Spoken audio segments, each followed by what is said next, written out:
When the day of reckoning arrived and Arjuna saw grandfather Bhishma and Guru Dronacharya, the legendary warriors, he became a bunch of nerves out of sheer realization of a defeat at their hands.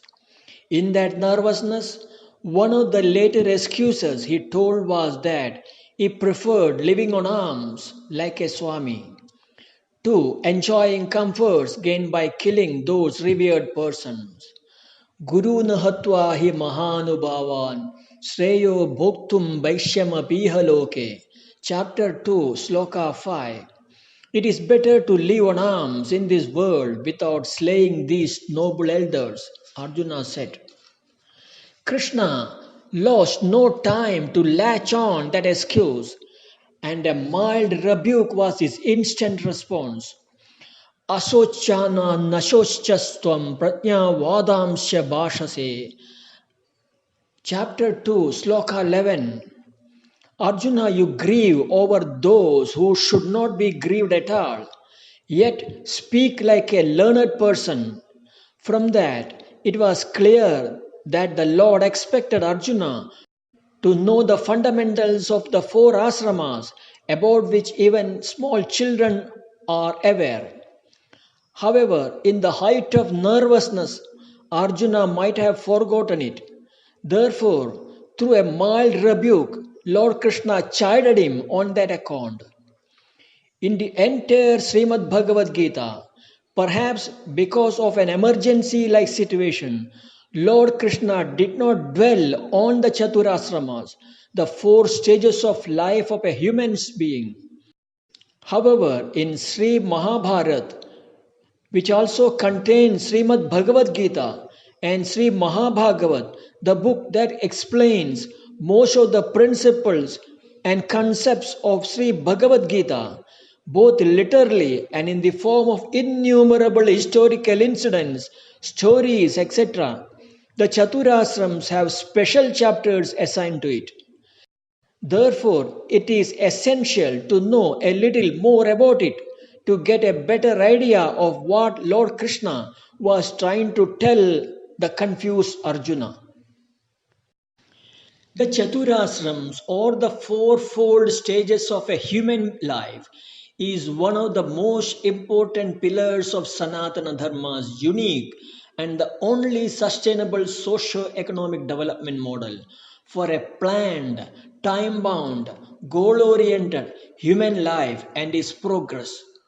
Based on the stage, the human life is divided into four watertight compartments, each having its own rules, regulations, duties, roles, responsibilities, and all of that are sacrosanct to its achieving the time-bound goals, both the short term and the long term. A careful analysis of those rules, regulations will show that they are tailor made to progressively evolve a human being to the highest possible human development of moksha, a stage of pure independent bliss from an object oriented pleasures and happiness. Thus, we have A. Brahmacharya Asrama, the studentship period, 0 to 21 age group. B. Grihasthasrama, the productive married period, 22 to 59 age group. C. Vanaprasthasrama, non-productive unwinding from secular pursuit period, 60 to 79 years. D. Sannyasa Asrama, period devoted to single-minded pursuit of the highest goal of moksha, 80 and above. Asrama is the one word common in all the four stages. That word is nowadays also the most misunderstood as a referral point of a swamis, yogis, etc. The word asrama therefore is a reminder to all those who live under any such illusions. That word is also a reminder to the person under each period that his lifestyle during it is nothing less than the lives of a swami in an ashram.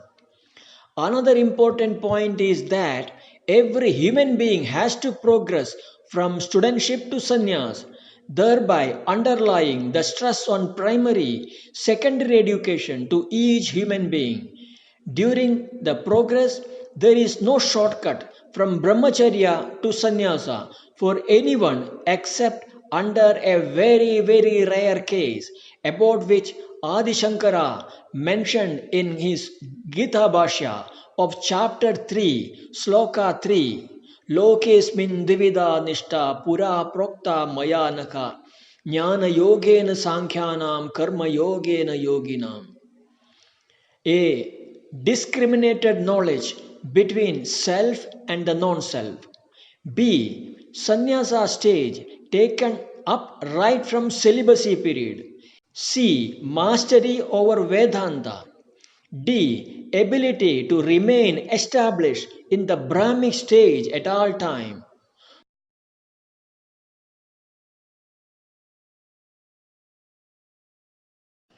But a cursory look of the Ensign Rules, regulations, duties, prescribed roles, responsibilities will also reveal that in the case of Brahmacharya Asrama, most of it were tailor made to make the maximum usage of the time by focusing on studies. However, it is obvious that would be possible only when the student is living with the teachers in the jungle universities or gurukuls. Yet, following or attempting to follow a fraction of it, even now, will bring lot of changes in the life of each student in the city, schools, colleges, etc. In the case of Grihasthasrama, except for the new vocations added to the four basic vocations, there is not much change in it. Taking up the vocation helps the couple to have a regular income so that they could fulfill all their worldly desires, even as they discharge their basic duties to the parents, gods, rishis, the dead people, etc. The life of a grihasthi is tailor made to ensure that they do not recreate new worldly desires so that they can come out of the never ending birth, death, rebirth life cycle. The rules for the selection of a vocation, bride or groom, etc., hold good even now. So are the rules for childbearing, child upbringing, etc. It is our inability to follow it that has brought the disasters in most of the modern householders' life, now in the form of breakup of interpersonal relationship, domestic violence, widespread use of liquor, substance drug, extramarital relationship, etc. But when it comes to the Vanaprastha a period where one is expected to start withdrawing from all the family responsibilities as a preparation to equip him to take the last step of sannyasa, there is a huge change nowadays. As per the rule, the Vanaprasthis are supposed to leave the home and take up shelter in the outskirts of a forest or deserted village so that their minds will be free of all the memories of their children, grandchildren, neighbors, etc. And a precondition to meditate on God. The modern day Vanaprasthis not only continue to stay in their homes but take active part in micromanaging their married children's domestic life as well.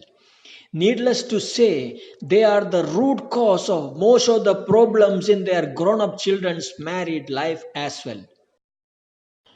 These modern day Vanaprasthi asrama people also feel that they are working so much to earn reasonable bank deposit, demat accounts with full of virtual share certificate, a couple of bank lockers loaded with gold that can be weighed roughly only in kilograms, a couple of vehicles in the garage, the title deeds of a couple of lands, etc.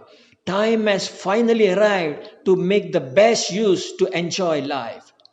Most of them still carry the burden of their old profession by prefixing or suffixing their name with such and such company, bank, etc. A large majority, through the morning or evening walks, try to shore up their sagging health issues.